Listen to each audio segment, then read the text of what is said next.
आयुष्यमान भारत योजना तळागाळापर्यंत पोहोचवा. डॉक्टर ओमप्रकाश शेट्टे. प्रत्येक गरजू आणि गरीब रुग्णाला उपचार मिळाले पाहिजेत. उपचारासाठी आर्थिक कुवत नसल्यामुळे कोणीही रुग्ण उपचाराविना राहता कामा नये. अशा नागरिकांना आयुष्यमान भारत योजना संजीवनी आहे. लोकप्रतिनिधी आणि प्रशासकीय अधिकाऱ्यांनी परस्पर समन्वयाने ही योजना तळागाळापर्यंत पोहोचवावी असे आवाहन आयुष्यमान भारत मिशन महाराष्ट्र समितीचे प्रमुख डॉक्टर ओमप्रकाश शेट्टे यांनी आज केलं आहे. एकत्रित आयुष्यमान भारत प्रधानमंत्री जन आरोग्य योजना आणि महात्मा ज्योतिराव फुले जन आरोग्य योजनेच्या आढावा बैठकीच्या अध्यक्षस्थानावरून ते बोलत होते.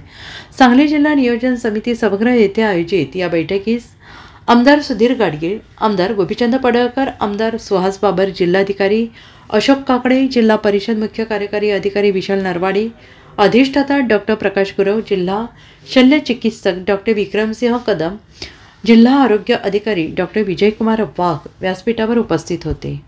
आज सांगली जिल्ह्यामध्ये एकत्रित आयुष्यमान अर्थात महात्मा ज्योतिराव फुले जन आरोग्य योजना आणि प्रधानमंत्री जन आरोग्य योजनेची बैठक ठेवण्याचं कारण, माननीय जिल्हाधिकारी यांनी मला एक अभिनव उपक्रम त्यांनी या ठिकाणी हाती घेतलेला आहे. घरेलू कामगार म्हणजे जे मोठ्या मोठ्या लोकांच्या घरी घरगुती काम करतात, कुणी धुण्याचं किंवा भांडी घासण्याचं किंवा झाडापोछा करण्याचं काम, यांच्या एक विशेष कॅम्प राबवून 2980 अशा महिलांवरती एक उपचाराकरिता प्राथमिक तपासणी केली आणि त्याच्यामध्ये 719च्या आसपास महिला त्यामध्ये विविध आजारांनी ग्रस्त सापडल्या. त्यामध्ये साधारणतः 194च्या आसपास शस्त्रक्रिया 192 झाल्या आणि त्यात 168 रुग्ण 100% तंदुरुस्त झाले. बाकीच्या रुग्णांना उपचार करण्यासाठी आजच्या बैठकीमध्ये त्यांना सुट्टी मिळत नाही. त्यामुळं व्हील ऑन हॉस्पिटल अशी संकल्पना आम्ही एकत्रित मांडण्याचा संकल्प केला आणि त्यांना ऑन दी स्पॉट जाऊन त्या ठिकाणी उपचार आणि औषधी देण्याचा एक वेगळा पायंडा राज्याच्या इतिहासामध्ये पहिल्यांदा घरेलू कामगारांसाठी माननीय जिल्हाधिकाऱ्यांचं पत्र प्राप्त झाल्याच्या नंतर या ठिकाणी एकत्रित आढावा आम्ही आज घेतला आणि संपूर्ण सांगली जिल्ह्यातील 91 हॉस्पिटलचे प्रतिनिधी या ठिकाणी उपस्थित होते. या सांगली जिल्ह्यामध्ये साधारणतः 1 जुलैपासून ही योजना एकत्रित म्हणजे 5 लाख रुपयापर्यंत लाभ सगळ्या कुटुंबांना देण्यासाठी लागू झालेली आहे आणि त्यामध्ये 59,738 पेशंटनी गेल्या 6 महिन्याच्या कार्यकाळामध्ये 1 जुलैपासून म्हणजे 1 वर्षाच्या कार्यकाळामध्ये 166 कोटी रुपयाचा लाभ या रुग्णांना मिळाला आहे.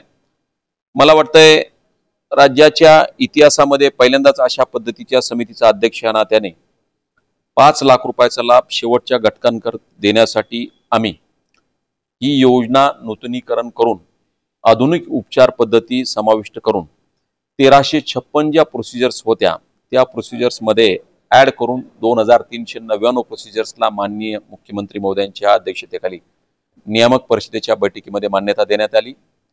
उपचाराचे दर आणि उपचार पद्धती नवीन स्वीकारून ते वाढवण्यात आलेत. कॉर्पोरेशन असलेल्या एरियामध्ये हॉस्पिटलला जास्त खर्च असतो म्हणून जास्तीत जास्त पॅकेजेस वाढवण्याचा निर्णय करण्यात आला.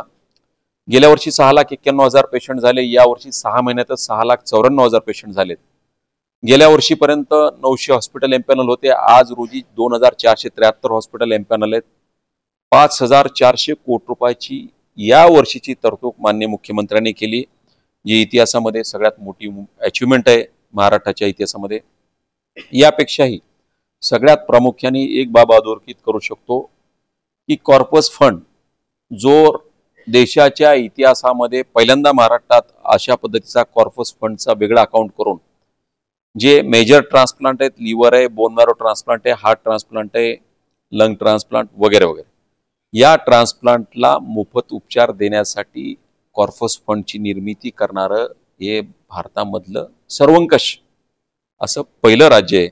त्यामुळे मला वाटतं येत्या काळामध्ये आम्ही आधुनिक सॉफ्टवेअर अपलोड करतोय, सॉफ्टवेअरमध्ये हॉस्पिटल एम्पॅनल करतोय आणि एकत्रित योजनेचा लाभ म्हणजे वेगवेगळ्या योजना एकत्रित क्लब करून एकाच योजनेतून पेशंटनी लाभ घ्यावा रुग्णालयांनी किंवा रुग्णांनी या योजनेचा कुठल्या गैरफायदा घेऊ नये यासाठी TMS 2.0 आणि HME 2.2 अशा पद्धतीचं वर्जन असलेली आम्ही आधुनिक हे करतोय।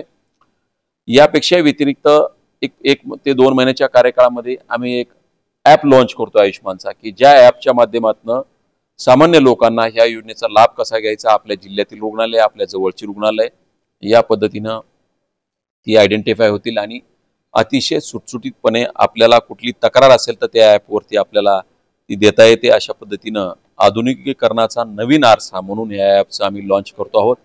येणाऱ्या काळामध्ये या योजनेचा लाभ शेवटच्या घटकांपर्यंत देण्यासाठी प्रामाणिक प्रयत्न करतो आहोत। सांगलीकरांचा प्रतिसाद खूप चांगला आहे आणि या प्रतिसादाद्वारे आम्हाला खूप चांगल्या पद्धतीनं रिस्पॉन्स मिळतो। या ठिकाणी आपल्या सूचना कुठल्या असतील तर त्याही आम्ही त्याच्या सूचनांचं स्वागत करू। धन्यवाद। Bureau report SBN Marathi Sangli.